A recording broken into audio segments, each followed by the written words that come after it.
Here's how creating video content is like building a sandwich. First, you're going to start with your 2 pieces of bread. This is going to hold your video together, and these are your hook and your call to action. Start every video with a very compelling hook that's going to get people to stop scrolling. Then you want to finish with a strong call to action as well that helps build engagement, asks a question, gets people talking in the comments. So those 2 things are like your bookends, your bread, whatever you want to call them. They are the beginning and end of your content.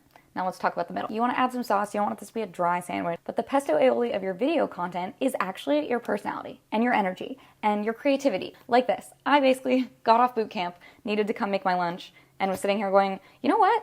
This is kind of like making a video. Like all the things we talked about in boot camp today about hooks and call to actions and all the ways to structure your video. I was like, it's kind of like building a sandwich.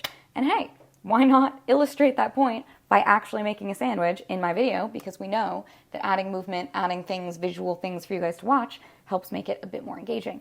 Meat. This is the heart and soul of your content, right? This is the protein, the main bit. So this is what you're actually trying to convey in your video. It's going to be tips for your buyers. It's going to be, hey, like what I want you to know is you shouldn't be spending money when you're in escrow, because if you make big purchases and it changes your debt to income ratio, you might lose your mortgage, and you don't want that to happen to you. That is going to be your meat, right? The lesson, the message, the tip, whatever it is you're trying to give your audience. Then you're going to add cheese, which is kind of like the bonding agent, right? If this is your hook and your call to action, that's the structure, which is your why. Why are you making this video? Why do people need to know this? Why should they share it? Why should they stick around and watch the whole thing?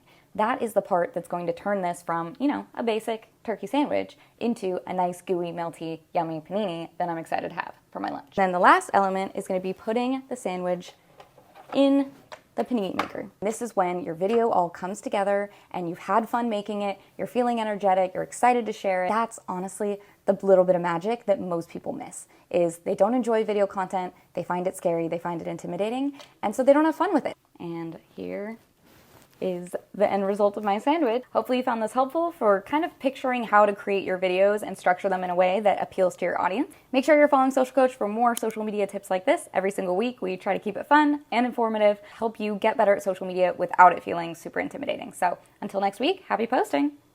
It's good.